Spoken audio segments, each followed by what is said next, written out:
Good morning friend, शुद्धास ब्लॉगमध्ये सगळ्यांचे स्वागत आहे. कसे आहेत सगळेजण?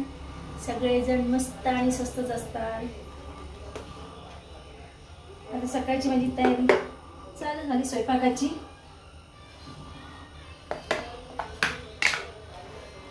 आता उद्या वटपौर्णिमा आहे,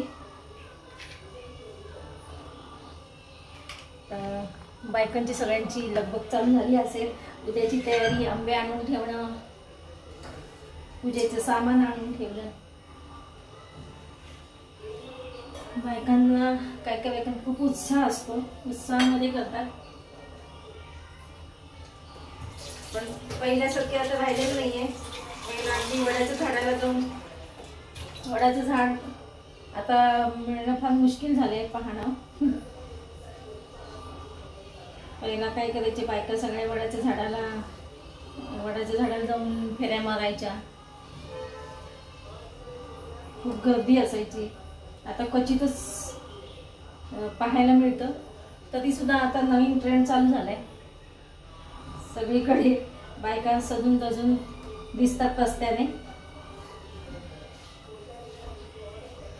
आता पूर्वीचे पुन्हा रीतिरिवाज, सणवार पुन्हा त्याच पद्धतीने साजरे करायला लागलेत खूप जण आता. सो आता सर्वांनाच पूजा करायला वेळ मिळतो बाहेर जाऊन असं नाही, कारण का खूप वर्किंग वुमन आहेत खूप जण, त्याच्यामुळे वेळही मिळत नसतो. घरातच मग आजकाल वडाची फांद्या पण मिळतात. वडाची फांदी घरी आणून त्याची पूजा केली जाते. आणि कागद पण मिळतो, तो कागद सुद्धा लावून त्याची पूजा केली जाते. सोपं, कारण का बायकांना कामाशी गत्यंतर नाही बाहेर पडल्याशिवाय, काम केल्याशिवाय. ऑड डे जर आलं वटपौर्णिमा तर करू शकत नाही. संडेच्या दिवशी असेल तर मग बायका बाहेर जाऊन वडाच्या झाडाला फेऱ्या मारू शकतात. काल अर्धोट भाजी चिरलेली होती, ती आता मी चिरून घेते. घेवडा, याला श्रावण घेवडा म्हणतात का कुठला घेवडा म्हणतात माहीत नाही, पण घेवड्याची भाजी ही आता राहिलेली थोडी परदेशी मी चिरून घेते आणि भाजी टाकते एकीकडे. कणिक तर ती मळून घेतलेलीच आहे. याच्यामध्ये ना आळ्या ते असतात ना, बघून घ्यावं लागतं, पाहून घ्यावं लागतं. त्याच्यामुळे चांगलं पाहून घ्यावं लागेल.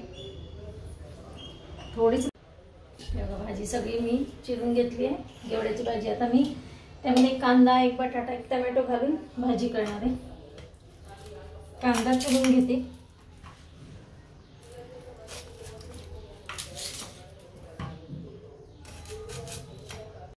चला, मी एवढे आता कांदा आहे बघा, कांदा, टमॅटो आणि एक बटाटा चिरते पडदेशी भाजीला. चला आता मी भाजी टाकते. पटापटा भाजी आणि पोळी करून घ्या. तेल तापलं आहे, मोहरी, जिरे,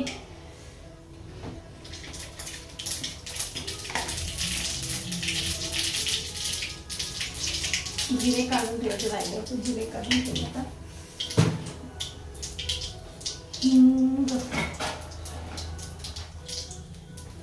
हिंग टाकते, हिंग.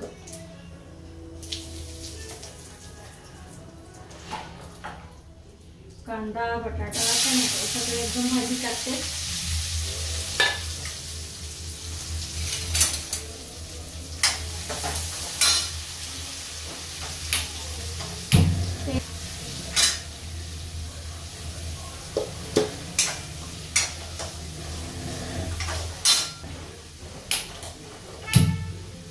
लागला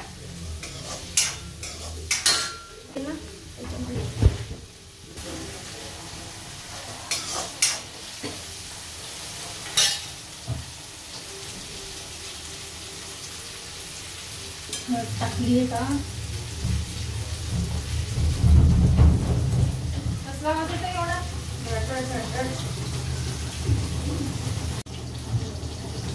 कांदा चांगला परतून घेतला आणि आता ही भाजी टाकते मी. धुवून टाकलेली. शिरा फार असतात. शिरा काढावं लागतात ना. मशीनचा आवाज आहे तिकडांचा, वॉशिंग मशीनचा आवाज आहे तिकड चालू आहे.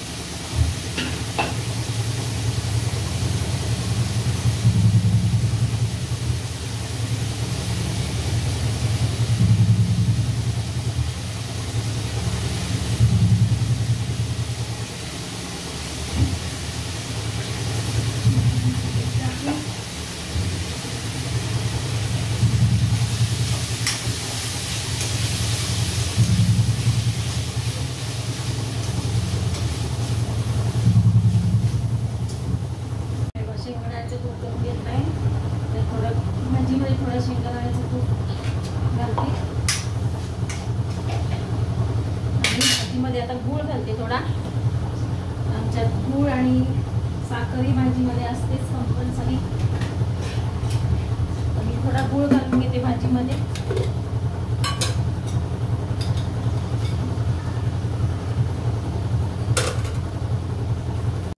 भाजीमध्ये गूळ टाकला. आता मी थोडंसं पाणी टाकून झाकण ठेवते भाजीवर आणि आता पोळ्या करते. तिकडे पोळ्या झाल्या की भेटूया पुन्हा. झटकीपट पिवळं उपीट करते. उपीट उपमा त्याला सांजा पण म्हणतात.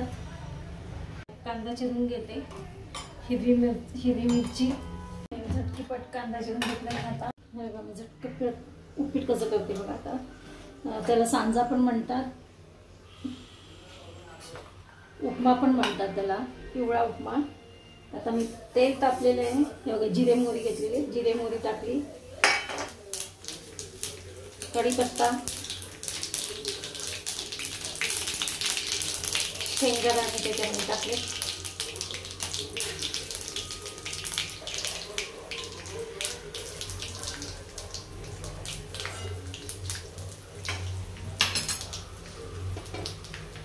हिरवी मिरची, उडदाची डाळ पण, उडदाची डाळ टाकली.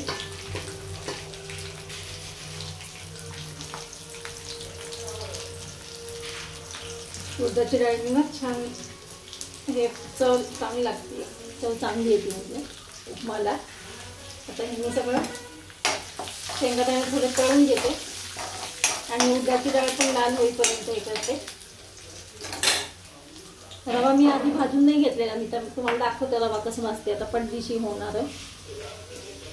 त्याच्यामध्ये कांदा टाकलेली. आता कांदा परतून घेते.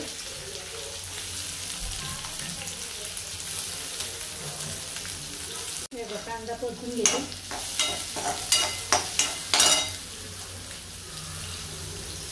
कांदा परतत असताना रवा ह्याच्यामध्ये टाकायचा, भाजायचा. चांगला लालसर रवा भाजून घ्यायचा.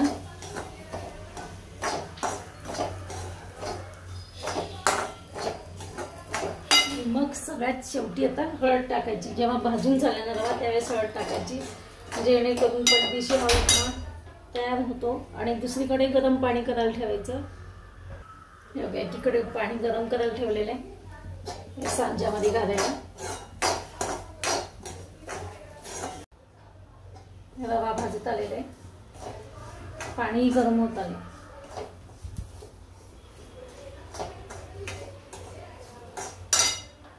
याच्यामध्ये मी मीठ आणि साखर घालून घेते, थोडी टाकून घेते याच्यामध्ये. हे बघा मीठ आणि साखर पण टाकलेलं मी. आता इकडे झाले गरम पाणी. आता मी हळद टाकून घेते. आधी टाकली असते हळद, तर हळद करतो. आता मी